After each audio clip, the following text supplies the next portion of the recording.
we're too hungry to be rich. We're too hungry to have the money. We're too hungry to be at the end to forget about the building of the relationship piece. So if I build the relationship, then maybe I could see that this is going to be a dead end before I invest too much into it.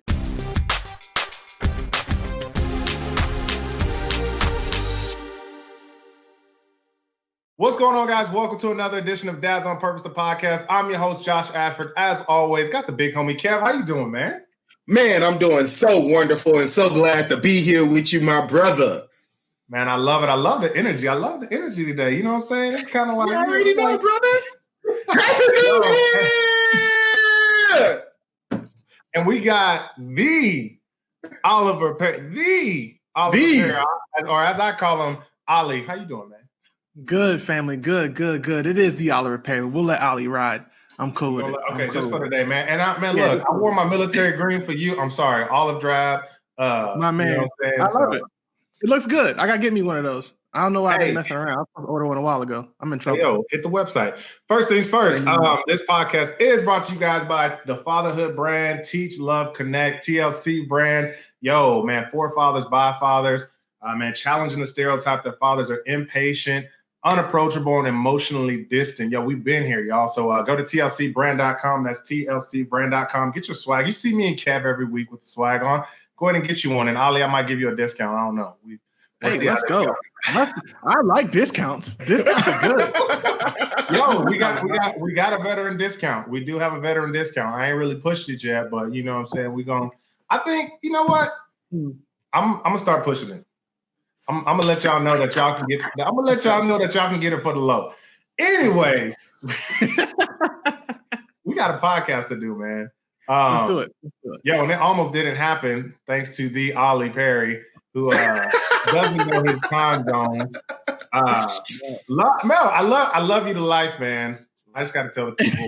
You know, Ollie lives in Baltimore. He down in Alabama, but all his clocks was giving him Eastern time, and we were in the Central, and I was like, Ollie, we meeting at this time. And he was just like, so then we got on the Instagram video chat, and it was two old dudes on the video chat, and we looking at half the screen. But anyway, so we here. That's a fact. Two old dudes on IG. What'd you say? I said two old dudes on IG, man. It was rough. That was rough. It was rough.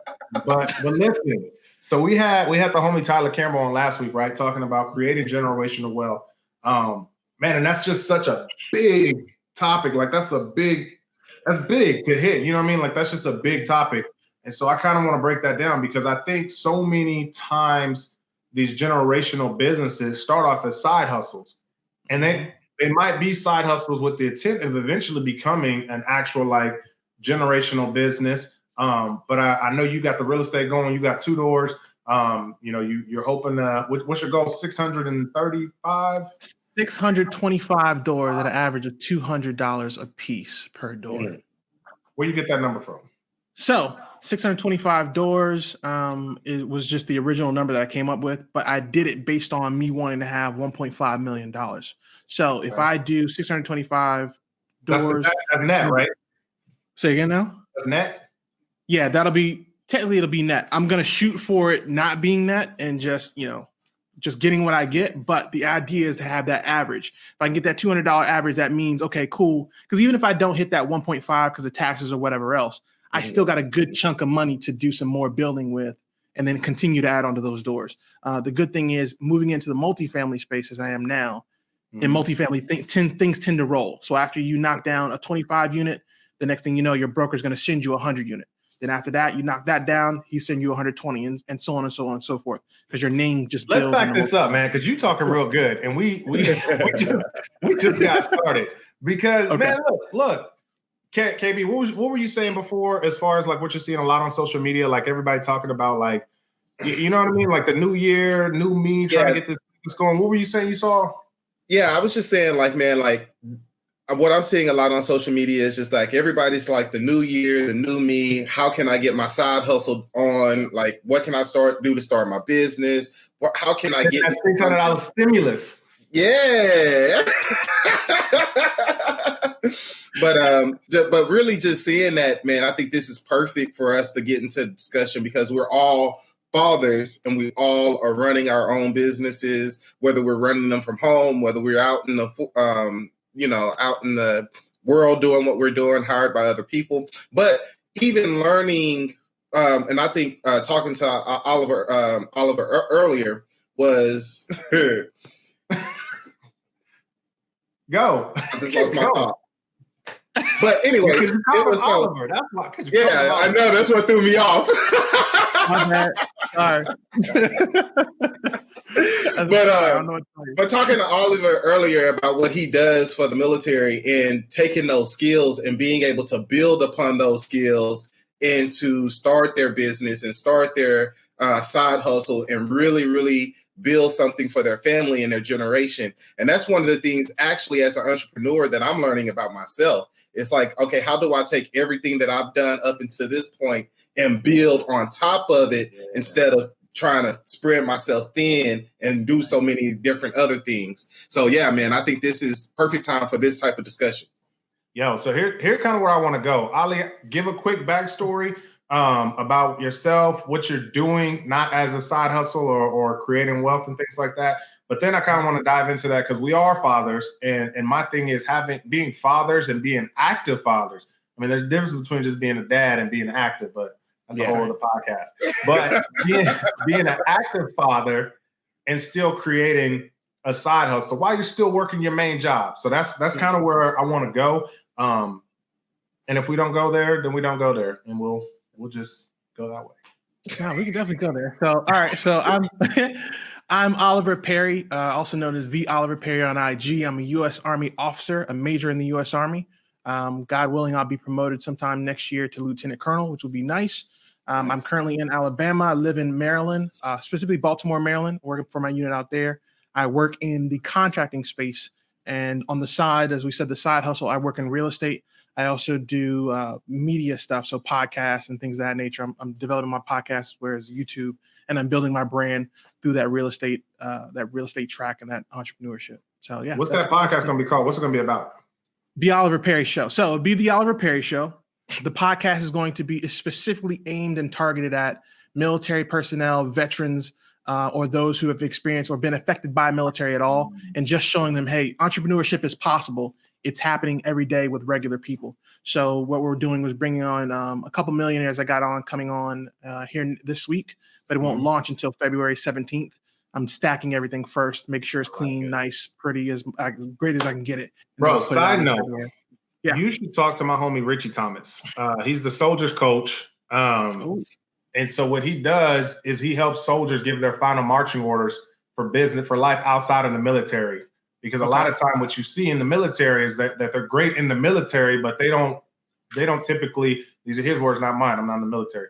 They don't typically develop those transferable skills, or they don't know how to market those transferable skills. So his whole job is literally helping soldiers get ready for life outside of the military. And please, connect me with him. No, we'll connect after this. Yeah, that's absolutely. what we hear, man. But anyway, so look, cool. So we got the backstory. So how did you get into the real estate space, and how did you decide on that? Because I think that's the first thing. And so many people like, man, I don't know where to start. I don't know what to do. I don't know. You know what I mean? Like I started a clothing brand. Kev does speaking with a lot of teen fathers and things like that. And so how did you get into real estate how did you decide that's going to be your vehicle? Okay, so I've always been interested in real estate. When I was in college, I was interested in real estate. I actually told my grandmother before she passed away that I wanted to own a lot of real estate, basically be a real estate mogul of some sort. So it took a little while to come to fruition. Around this time, I want to say 3 years ago now, I was stationed in Kentucky at Fort Knox specifically. And I learned about wholesaling. So I watched Max Maxwell, and I was introduced by a guy by the name of Tommy Holt. Yeah, Max is a beast, but I was introduced through him, through one of his podcasts, to Tommy Holt. I joined Tommy Holt's class. Tommy Holt and I hit it off, and I just kind of kept talking and learning from him through his program. And then I started wholesaling. I got wholesaling. Tommy's his wholesaling course? Yes, I did take his wholesaling course. As a matter of fact, that was part of how I ended up getting my very first wholesaling deal. Oddly enough, I worked for free to get to it. I worked for free for somebody who was in Louisville, who was a mentor of mine.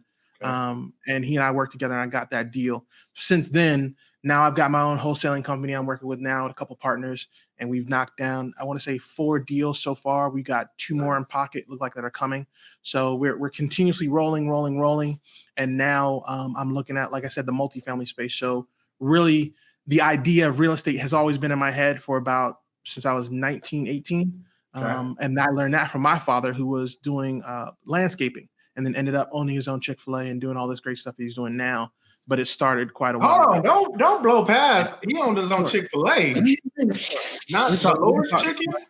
We could talk the filet. We could talk the filet a little bit. He drove straight past that. He was just like, He's talking about the Lord's chicken now. Yeah. Listen, real quick, man. This podcast is about me today. It's about me. My daughter loves chicken nuggets, right? And she loves ketchup.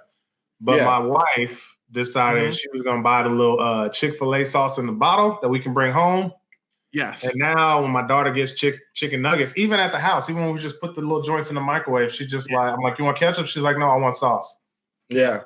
So she already moved. She too. It's addictive. Anyways, so let's back up. Wholesaling. Yeah, let's all right. Because this is a question. This is a big part of it, because you started in wholesaling. You did Tommy's course. I don't know if it was $40 because I took his course and it was only $40 at the time. He should have raised the price, but that's another topic. Yeah, 100%. Yeah.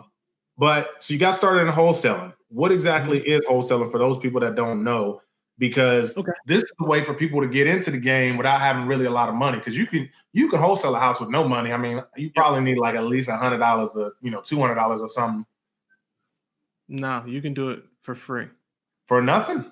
Yeah, for nothing. So you don't need no money to skip trace to nothing. No, you can actually skip trace for free. It's a little bit more. It's, of course, when you're not spending money, it becomes a little more tedious. Yeah. But it can be done. As a matter of fact, that first deal that I did, I literally went through records. I was online searching through records, and I did it all for free. Nice. And I got it. Somebody else ended up doing. He did the mailer. That was his thing. But the information to get the person, that was all free to get there. Yeah. So all wholesaling is basically you as a person are calling other people to find out if they're in a situation where they need to get rid of their property. So let's say, God forbid, somebody down the street from you has a tax lien on their property. They're struggling. They're having a hard time. They want to move out of the state, but they're held back by this tax lien. So you get in contact with them. You talk to them and they say, hey, I want to get rid of the property. I want to get from under it. Can you just pay off my taxes? You give them what's called a seller's agreement. And what this is, a contract saying, hey, this person has the ability to sell this property to either buy this property from me or to sell it to somebody else, and they buy it from me, and they're getting a stipend, more or less is what it's saying. So that's what you do. You get that contract signed by the seller, and then you take it as a wholesaler, and you can find somebody else who's looking to purchase a property, and you bring the price up a little bit. Not being, of course, greedy. There are some deals where you can make $30,000, $40,000. But let's say, for example, right. I mean, that's a lot of cash. But let's say, for example's sake, the average is around $10K. So you are doing the property, you sign the contract with the seller for $40,000, you sell it to the buyer for $50,000. You get that $10,000 space, they get the $40,000 that goes towards their tax lien stuff. Yeah. Or let's say you're able to pull off a little bit more and you give them another $2,000. So that's $52,000. They get $2,000 in their pocket, you get 10 in yours. Everybody goes on their merry way. The buyer actually takes a property and goes and does whatever they're going to do, buy, hold, flip, whatever it might be. I love that. And that's a lot of great information. Like, bro, you just gave away for anybody who's interested in like if you've ever been interested in real estate and you wanted to get into the business, like he just gave you a blueprint on how to do it for free. Like, and that's what I love about Dads on Purpose, is because now we're giving you the purpose and we're giving you tools for dads to uplift yourself. So so my boy Oliver didn't just say, hey, like, this is what I'm getting into. He showed you a basic way to get into it with no money down, like with not having to get a loan. But Oliver, what I really want to know is why real estate for you? Because, listen, y'all, there are sharks. There are, right? Like I'm just being real because see, sometimes I think a lot of times we get excited with new information and we go out there and we try to start stuff and we try to do things. And then you're going to start seeing these people, hey, I'm going to teach you how to do this. I'll teach you how to do that. And you really don't go anywhere with it. And then even in this climate and environment, real estate has been like, yo, I need to get into this real estate game. I need to get into this real estate game. But as a father, what makes this real estate thing important for you? So the reason it's important to me, so let me start off with this. I've got two girls.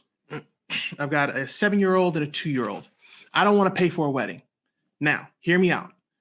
The reason I'm that way is because I want to be able to give my kids a property. I want to give them 2, 3, 4 properties in one shot so that when they get married, they're going to say, Dad, can you pay for $16,000 for this wedding? No, but I'm going to give you 7 properties. You do with them what you will, right? And by that time, I would have given them the pieces to be able to do whatever they want. They're going to understand what a HELOC is.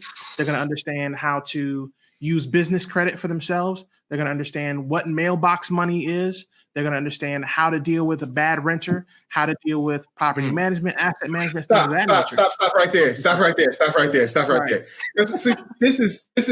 This is great to me because, you know, I always hear people, man, real estate, generational wealth, but you just gave us a how or a example of what that looks like. So it's not just generational wealth in the idea of, man, I just own all these properties and I'm getting the rent money just for myself and for my benefit. But this is how I'm going to pass this along for my family so that we can enjoy this generational wealth and that she can see. I think the key that you said is you do with it as you, I didn't taught you, I didn't save, I didn't gave you your stuff.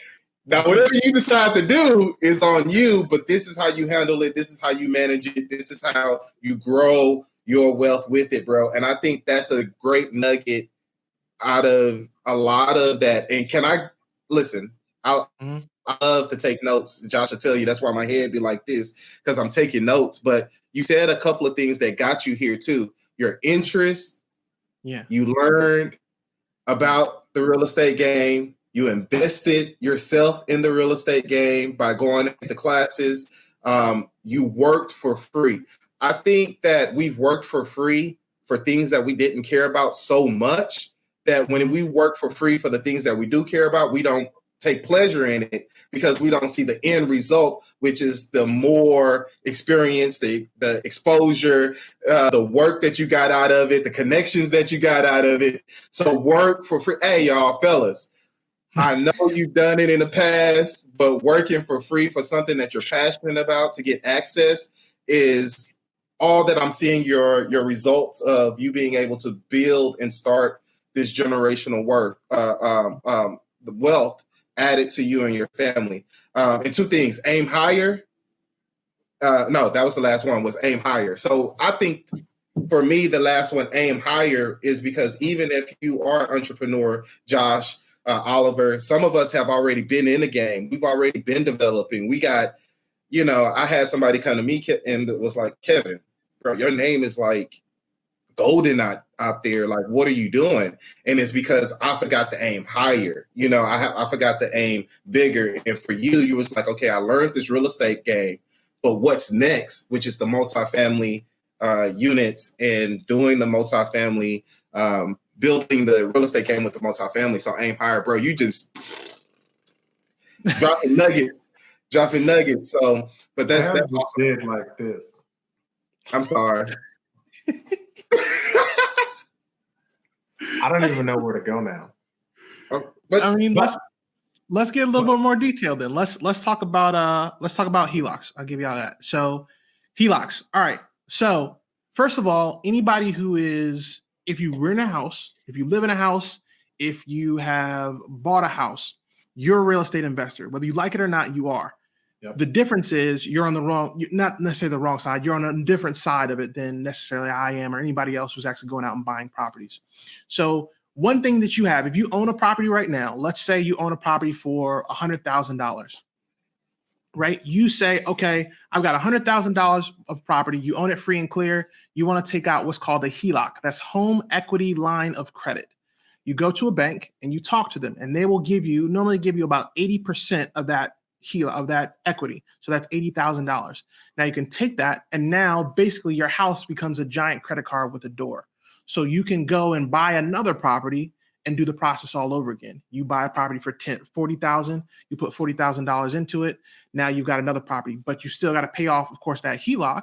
But as you're doing it, you're paying your bill anyway, right? You're paying your bill anyway. You're taking money from that property you got and you're rolling back into your original property. Now you got two giant versions of a credit card. That's what a HELOC is. That's how you use HELOC. At least that's how I see you. There's a bunch of different strategies, but that's how I see it in the future for myself. Using a HELOC. That's like, I'm thinking about it because I think about, a lot of wealthy families, they typically take HELOCs and they pay off like college and things like that for their kids. Yep. What do the interest rates typically look like on a HELOC? Like, are they better than your typical, FHA, loan and things like that? Because I'm like, if you already got equity in your home, that seems like a pretty dope way to fund the next I don't want to say fund, invest, because you could fund a vacation. But invest in another property, right, if it makes sense. So what do the interest rates look like on those? So I don't know. I'm gonna be honest, I don't know. And what I do know is that right now we're in a space where anything you're going for is going to be of low interest rate. Because of what's happened with COVID, a lot of the banks have adjusted and the numbers have adjusted. So originally I just refied out in effort to go after this HELOC that I'm about to do.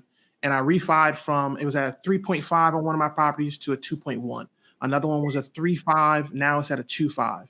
So now that I've got that space, we just finished it out, I want to say a couple of weeks ago. So now I can go do that HELOC part of it. And even when I do, even if it's a 1%, 10%, 5%, whatever the percentage is for that number, I'm still going to be okay because I've got enough space on both those properties to go and do that. Now, again, it's not necessarily for everybody. Particularly, you have to have the property, own the property to have that HELOC. But as far as the interest rate specifically, I don't know. I'm about to experience that firsthand myself as I'm going through the HELOC process. And I'm be honest, it's going to be interesting to say the least. But if they're going to give me 80% of what I own on the property already, then I should be square one way or the other because I'll just make it rotate fast. Yeah. What do you suggest, man? Go ahead, Kevin. No, go ahead. I was gonna say, what do you suggest for someone that is starting now? So say they don't want to go to the wholesale route, but they want to get into the investing side and they want to start it as a side hustle. Maybe they're going to be their own property manager or something like that. Do you think they should just go with a single family? Should they go with the duplex? Should they go with the multifamily and things like that? Where's the best place to kind of get your feet wet? Because you want to get your feet wet, but I don't know if you want to get baptized by fire. You don't want to just jump in. It's like, oh, we got 100 of those.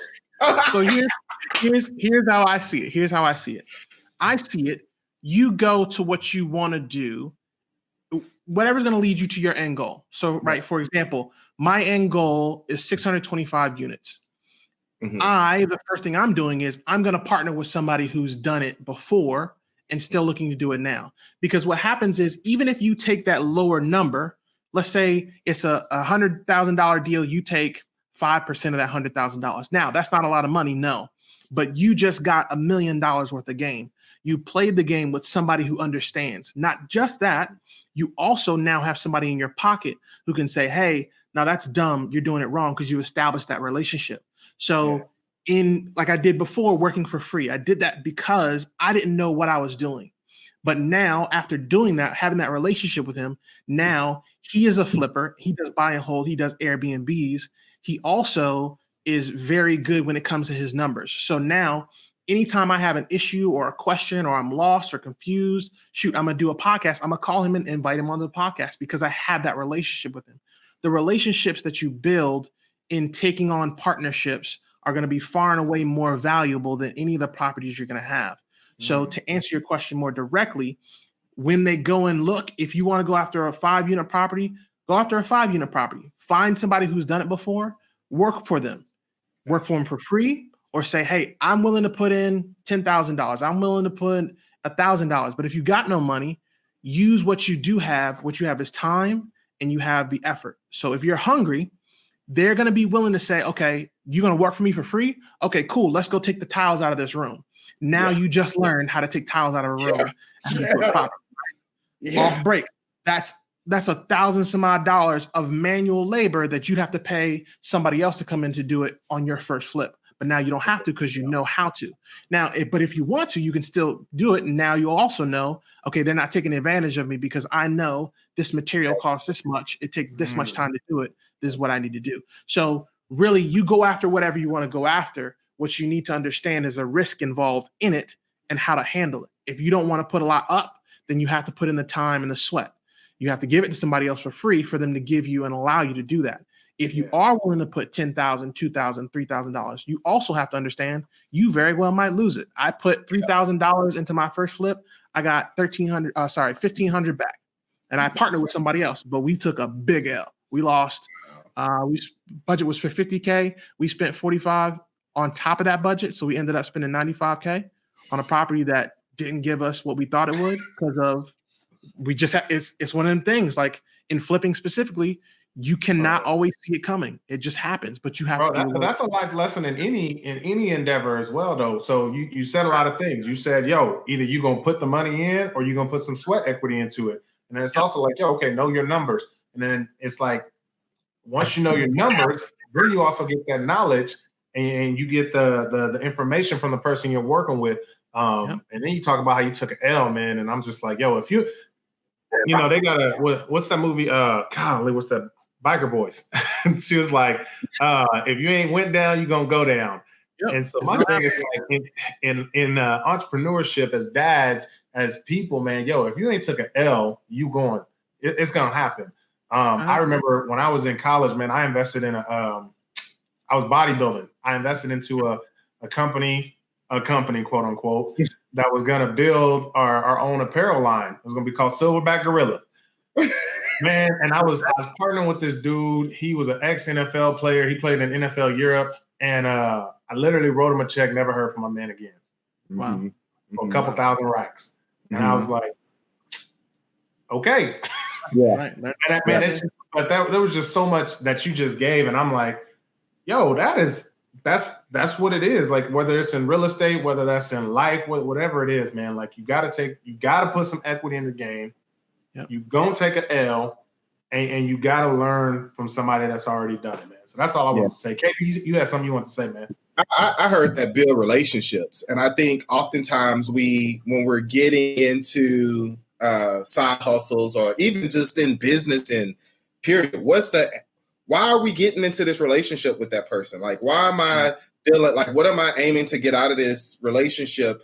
And oftentimes, we're too hungry to be rich. We're too hungry to have the money. We're too hungry to be at the end to forget about the building of the relationship piece. So if I build the relationship, then maybe I could see that this is going to be a dead end before I invest too much into it. You know what I mean?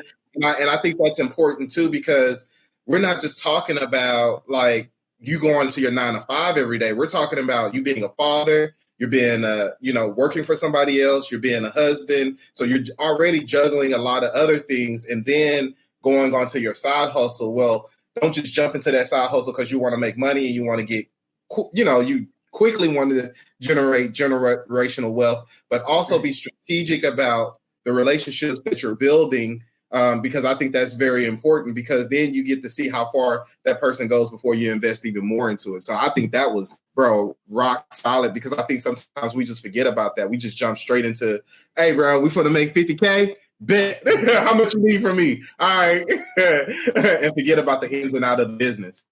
No, that's a fact, man. I think the old adage that your network is your net worth is like I'm finding out now more than any time ever that it's 100% a valid and honest assessment of just, life. Because, the people you're around are going to affect your life even more than you think, even when you're not paying attention. So, yeah. So your homie that you lost 45 racks with, how much was his net worth?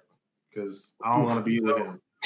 No, so he's up there. He's around, I want to say $500,000-$600,000 as far as his net worth. He's got 8 properties. He's still building more. He is actually a super conservative guy. So he was only doing 1 property a year. So he got it. He's at 8, but he had like 3 or 4 before that he let go of. So now he's actually on the transition out, and he's moved to, I think he's in Texas now. He's moved to Texas, and now he's picking up again, and he's starting again. But even now, he's starting to realize he's going to have to change up how he moves to start increasing that net worth. But even then, at 500 properties, he's got eight doors. He's got 3 kids, so he's got enough to give at least each one of his kids 2 doors as he moves along, and he's happy with that. And that is probably that's the biggest. How'd y'all lose so much then? If he had so much experience. So what happened was when we went into the property, we purchased the property. Man, hold up. Yeah, we got to start something with. See what happened was. We bought the property. The day we had already gone through it, we looked at it, looked on the floor. Didn't look like there was any water in it. There was no water running. We didn't have any issues with like the walls. The foundation was good. The bones looked good. There was some wallpaper upstairs. No big deal. A few cracks here and there, but it wasn't anything that blurted out to us, okay, this is going to kill you. So, all right, cool, got it. We took the shot. We paid for the property. The next day it rained. When we came into the property the day after that, I think it was a Monday we bought, Tuesday it rained, Wednesday we walked in, and there was pools of water in the basement on either side of the basement. But on the walls, there was no water. There was no leakage. You couldn't see anything. So we were like, what the heck just happened? So we literally, hands on walls, we're wiping down the walls, trying to figure out where the water's coming, and there was no water anywhere. So it took us about a week to figure out, because we thought it was the water line underneath the property in the area was too high. That wasn't the case either. So we turned out that it was the drainage to the property. So what happened was in the basement, there has a window that's at like right here, right? Yep. The water was running down the drain pipe, but would not drain away from the property. It drained to the property. So there's a little lip on that side, and the water would just sit there and slowly drip into the house, and it would drop down the wall underneath the little tiles, the asbestos tiles, and then pool up into one area. But when the daylight comes, it would dry up like that, and you couldn't see or feel anything on the wall because of that. So that was all off top. That was $5,000 we had to put into the property off the 50K budget, because we had to put in a French drain. And most of our issues derived from that basement. But we had fixed up the bathroom, we had changed the layout, everything was good. There was a pipe that we could not see that was behind the wall that jacked up all the layout. So now we had to adjust the layout. So that was another $2,500. We had to fix that.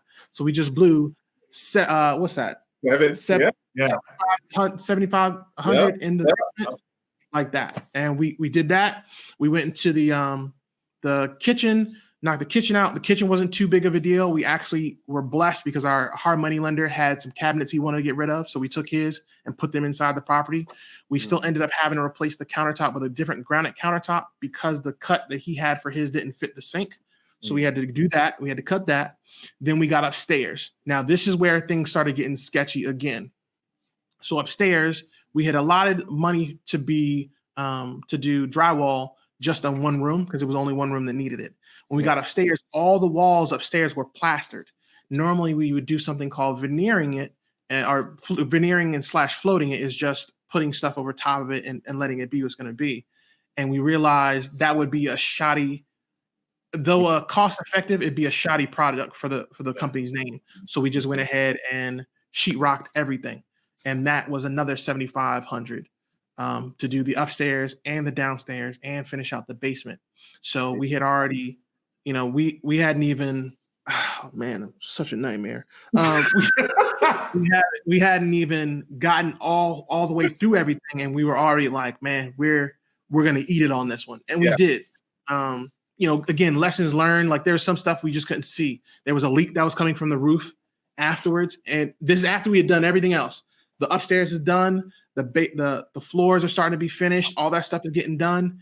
And there's a leak in one of the back bedrooms. And it turned out there was a nail that sat in top of the roof that was just over the lip of the roof going into the drainage. And it was wiggling itself loose. So every time it would move, the water would drip down. That would drip down and into the window and start dripping onto the lip of the window on the inside of the property. Yo, how much did y'all end up making? What'd y'all end up selling the house for? So we sold it for 140, I want to say. Yeah, I think it was like 140 we sold it for. So we bought it for 85. So no, yeah, it was 85 total. I'm sorry. We sold it for 199. That's what it was. 199 because they thought it was going for 140. But we sold it for 199. We put 85K in, or we put 85K to purchase it. Then it was another 90K to fix it. And then, it is what so after fees and everything, y'all's pretty much a wash because you said you had a hard money lender. So I imagine that took longer with all these problems. Yeah. Yeah. Well, I mean, the good thing was back to relationships. Our hard money lender was a very good friend of my mentor. They had been working together forever. All the doors that he had done before that, he had done with this hard money lender. Yeah. So, he was okay with, he understood, hey, we need money for this. We need money for that. We had to draw, but we still have to pay that percentages. We still had to pay the carrying fees. We had to pay off the agent. When the agent came into play, we had to pay off our teammates and our contractors and all that great stuff. And, end of it is we lost quite a bit of money. He lost more than I did. I think he lost like 30K. He lost more than I did. But the part was we lost. The good thing was he got his rust off. It is what it is. He learned a lesson. I learned a lesson. And he and I are still pretty tight now. So I call him every now and then. We just talk about deals and how things are going in Baltimore, stuff like that. Man, I'm hearing a lot of different roles that needs to go into this. And I think this is important when we talk about real estate, because I think people don't think about the different roles that that needs to be played in real estate. So how did you decide what role that you ultimately play as you got into real estate investing? Because I know we can't be, jack of all trades. Like, you can't really be a jack of all trades and be successful. Yeah. Be ultimately successful. You know what I mean? So how did you figure out, like, man, I really like real estate, but this is my lane in real estate? So I stick to my strengths. I have a tendency to try and stick to my strengths. Not even try. I stick to my strengths. There's no ifs, ands, or buts about it. I'm a U.S. Army officer. I'm not doing a lot of stuff, right? I got NCOs and personnel who work with me that are more educated, subject matter experts. They call the enlisted soldiers the backbone of the Army. It's the backbone of the Army, backbone of the Navy, backbone of the Marines, Coast Guard, you name it, they're the backbone. Air Force too. Sorry, guys. So Air Force too, all of them, that's the backbone, is their NCO Corps, the group of people who are trained in one specific lane. So I know I'm a terrible handyman. I suck at fixing stuff at home. So there's no way on God's green earth I'm going to go into a property and try and fix that stuff myself. Yeah. So I knew, I'm not going to be the electrician. I'm not about to be the plumber. Yeah. I'm not doing unless I want to lose all my fingers, I'm not doing no lumber work. I'm not doing that. Right. So I don't like cutting my own grass. So I'm not doing any manual labor stuff that I can keep away from. So what happens is I said, all right, cool. That's not my lane in real estate. It's not to be, the construction guy. It's not to be the electrician. What else can I do? That's why I came with wholesaling. I can talk all day long, as we can see. I can find properties. I'm very good at researching things, so I can find things relatively easily when it comes to owners and stuff like that. Mm-hmm. So I said, okay, where do my skills lie best? And that's how I end up finding wholesaling. And that's when I end up flipping and discovering, okay, I prefer to be the investor of the overall property. Not saying that the other guys can't, but I prefer to be an investor. And I say, hey, Tim, I need you to come over here and fix such and such. Maybe Tim's a bad example because he's terrible. But you go on my IG, you'll see Tim. So I call my contractor, say, hey guys, I need this done, this done, this done. There's a sequence of work. This is how it needs to go. This is what we need to do to get to the end goal. And they say, okay, boss, this is the number. This is yada, yada. And say, what time do you want us to be there, Oliver? And we go back and forth. But the point is, I know I'm trash when it comes to doing stuff like refinishing a floor. I've tried that before. It didn't go good. We ended up paying somebody else to do it anyway, right? So why not pay that money off the top? Like, I'm just pay somebody else to do it because I know it's going to get done professionally. Hopefully it's somebody that I find that I can trust and believe in, who's not going to try and take me for all I'm worth. And I'm also paying attention to I make sure he or she does not take from me for all I'm worth. So that's how I ended up deciding, okay, I'm gonna be a real estate investor as opposed to being a guy who's working on a construction site. Because I've got a buddy who's a roof. He does roofs. That's his thing. He is a killer when it comes to roof. So his roofing business is killing. Yeah. I'm not about to go out there on nobody's roof in no knee pads and caterpillar boots with steel toes. Nah, dog. No, I much prefer my Nikes, my Pumas, a hoodie, a Mifflin hoodie, and some sweatpants. That's what I want to do. Call me on the phone. Call me when the job's done, because I don't want to have to do nothing else. Yo, that's me.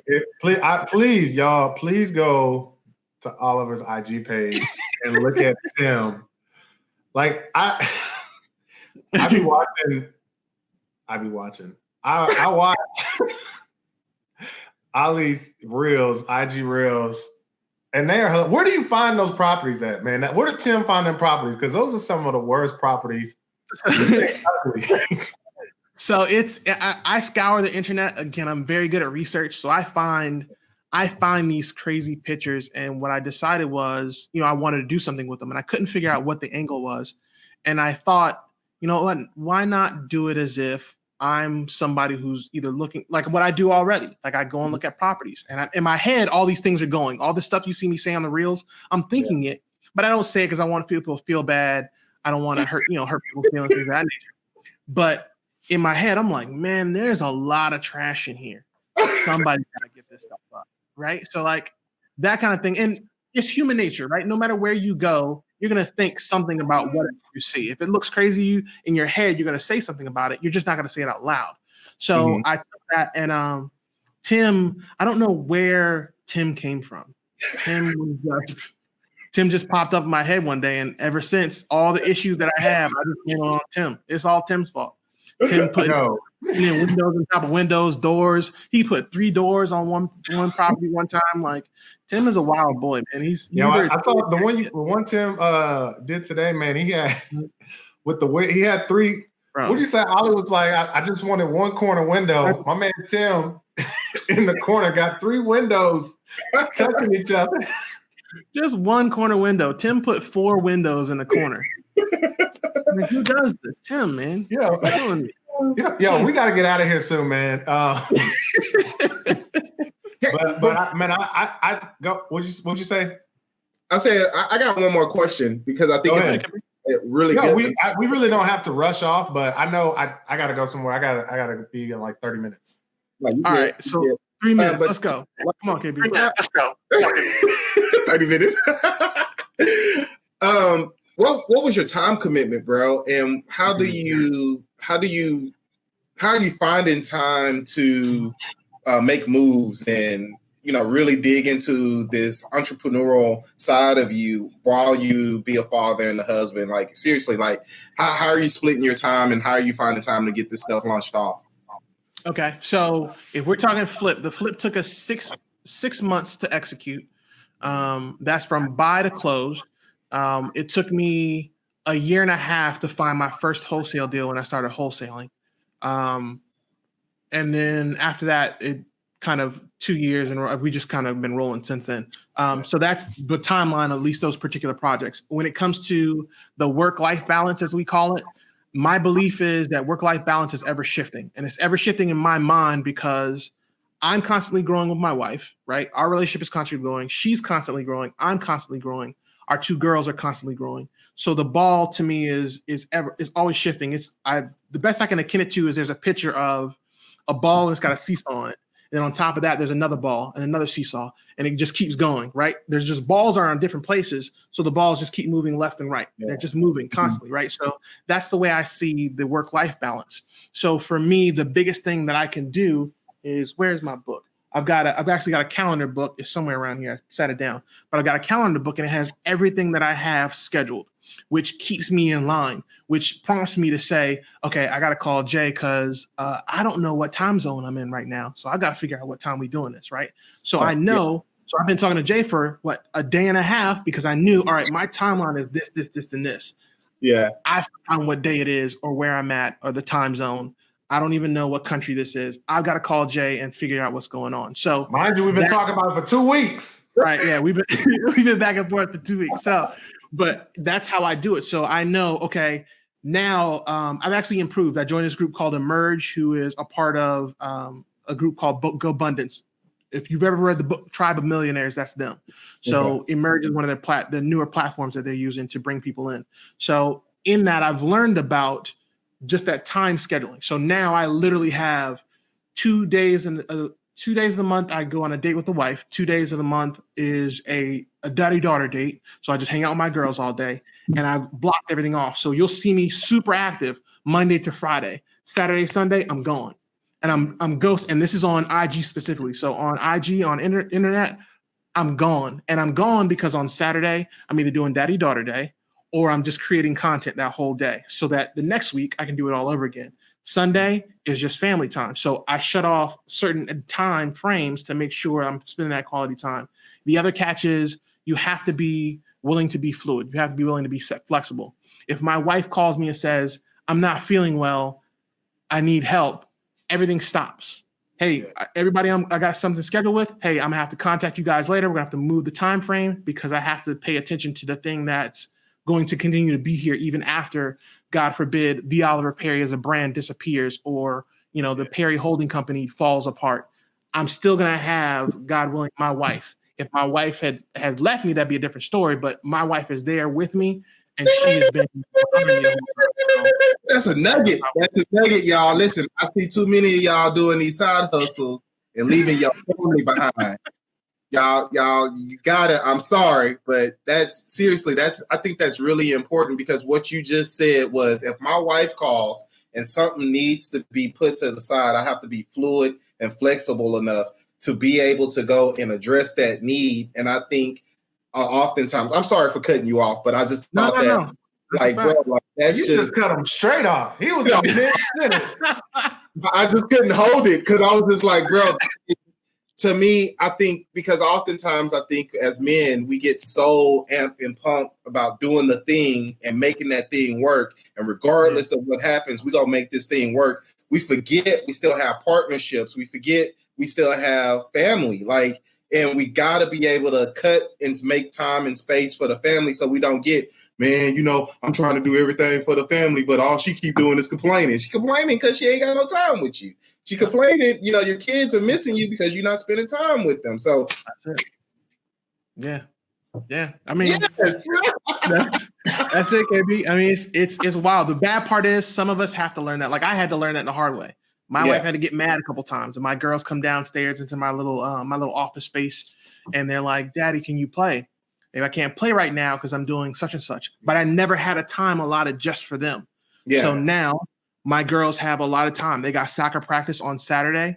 They've got daddy-daughter days on every other Saturday. I still get to do some content. I just got to get up at 4:00 in the morning, 4 to 7 before they wake up.